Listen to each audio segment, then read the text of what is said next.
দেখতে দেখতে কিন্তু ভাদ্র মাস চলে এলো আর আমরা সবাই জানি ভাদ্র মাস কিন্তু পাকা তালের সিজন। আর পাকা তালের সিজন আসবে আর এই তালের পিঠাটা খাবো না, এটা কিন্তু হয় না। প্রতি ঘরে ঘরে কিন্তু এই সিজনে এই পিঠাটা বানানো হয়ে থাকে। তো চলুন আজকে আমরা পিঠাটা বানিয়ে রেসিপিটা আবার একটু দেখে নেই এবং শেয়ার করে টাইমলাইনে রেখে দিতে পারি যাতে ভবিষ্যতে আমরা ব্যবহার করতে পারি। এই যে আমি এখানে নিয়ে নিলাম 2 কাপ তালের পাল্প। এটা যদিও আমার গত বছরের তালের পাল্প ছিল, আমি ডিপ ফ্রিজিং করে রেখে দেই। এরপর আমি এখানে দিয়ে দিলাম একটা ডিম। ডিমটাকে ভালোভাবে ফেটিয়ে নিয়েছি। নেওয়ার পরে আমি এখানে এখন দিয়ে দেব 1/4 কাপ চিনি বা 1 কাপের 4 ভাগের 1 ভাগ চিনি দিয়ে দিয়েছি। দিয়ে আমি এখন এখানে দিয়ে দেব 1 কাপ চালের গুঁড়ো এবং 1 কাপ ময়দা। এই মেজারমেন্টটা একটু ঠিক রাখবেন, তাহলে দেখবেন আপনার পিঠার রেজাল্টটা খুব ভালো আসবে এবং চমৎকার একটা থিকনেস আপনি দেখতে পাবেন। রেজাল্টটা আমি একটু পরে দেখাবো। এটাকে আমি এখন মিক্স করে নেব। মিক্স করে নেওয়ার পরে যে থিকনেসটা দেখে বুঝতে পারছেন কেমন হয়েছে। এরকম করে কিছুক্ষণ রেখে দেওয়ার পরে কিন্তু আরেকটু সফট হয়ে যাবে। এরপরে কিন্তু আমি এখানে এখন দিয়ে দিচ্ছি চিনি। আমি চিনিটা আগে দেই নাই, চিনিটা আমি লবণ সরি।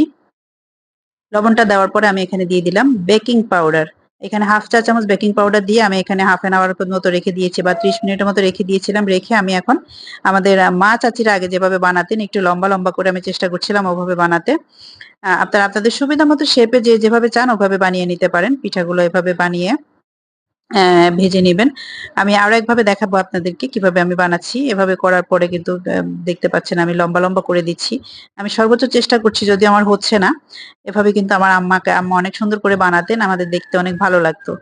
এরপর আমি এই যে পিঠার ইয়েটা করে নিচ্ছি। আর এই পর্যায়ে আগুনটা কিন্তু খুব বেশি হাই রাখবেন না। তেলটা যখন গরম হবে, তেলটা গরম হওয়ার পরে আগুনটাকে কিন্তু আপনারা মিডিয়াম লো হিটে করে দিবেন। তখন হবে কি ভিতরের যে একটা পিঠার যে ভিতরের টেক্সচারটা খুব সুন্দর আসবে। ভিতরে একদম শুধু একটা জালি জালি ভাব আসবে। পিঠাটা সুন্দরভাবে ফুলবে। এই যে আমি অল্প আগুনে কিন্তু একটু সময় নিয়ে পিঠাগুলো ভেজে নিয়েছি একদম গোল্ডেন ব্রাউন করে। আমি হওয়ার পরে আমি পিঠাগুলো এখন নামিয়ে নিচ্ছি। নামিয়ে নেওয়ার পরে আপনারা দেখতে পাচ্ছেন পিঠাগুলো কিন্তু খুব সুন্দরভাবে ফুলে উঠেছে। তো অবশ্যই কিন্তু ওই যে আমি বলেছিলাম না, বেকিং পাউডার দেওয়ার পরে পিঠাটাকে আপনারা 30 মিনিটের জন্য আপনারা যে ব্যাটারটাকে রেখে দিবেন। ব্যাটারটাকে এভাবে 30 মিনিট রেখে দিলে সুন্দর একটা রেজাল্ট আসবে পিঠাটা করার সময়। এটা আমরা সবাই জানি যে কোনো ব্যাটারি যখন আমরা কিছুক্ষণ রেখে দেই তখন কিন্তু একটা সুন্দর রেজাল্ট আসে। এভাবে আমি এটা নামানোর পর আর দেখতে পাচ্ছেন নামানোর সাথে সাথে কিন্তু পিঠাটা আমি আপনাকে টিপ দিয়ে দেখালাম কতটা সফট হয়েছে। এখন আমি আপনাদেরকে দেখাচ্ছি কিভাবে আমি ওইভাবে হাত দিয়ে না দিয়ে এবার আমি চামচ দিয়ে দিচ্ছি। এটা হলো ইচ্ছা, যার যার সুবিধা মতো। এমন না যে ওইভাবেই খেতে হবে। যখন যেভাবে পারেন সেভাবে বানিয়ে নেবেন। আর চেষ্টা করবেন একটা ডিম দিয়ে করার জন্য। ডিম দিয়ে করলে পিঠাটা আমরা সবাই জানি ডিম দিয়ে করলে খুব সুন্দর একটা সফটনেস থাকে পিঠার মধ্যে। আর তালের একটা যেহেতু নিজস্ব একটা স্মেল থাকে, ওটার জন্য ডিমের কোনো স্মেলই আপনারা পিঠার মধ্যে পাবেন না। তো চেষ্টা করবেন এভাবে বানাতে। আর আমি যে মেজারমেন্টটা দিয়েছি ওটাও আপনারা চেষ্টা করবেন একটু ফলো করতে। আমি এখন এই পিঠাগুলোকে আবার এই যে সেম হিটে আমি এখন এগুলোকে ভেজে নিচ্ছি। একটু সময় নিয়ে করলে তাহলে ভিতরে আপনার পিঠার ভিতরে কিন্তু একটু আটাটা থেকে যাবে বা যে ইয়েটা থাকে ওটা থেকে যাবে। কাঁচা থেকে যাবে পিঠাটা মূলত। আর আপনার আমি কিন্তু এটা আরেকটু লাল করেছি ওখান থেকে, কারণ আমার বাচ্চারা কিন্তু একটু লালচে করলে বেশি পছন্দ করে।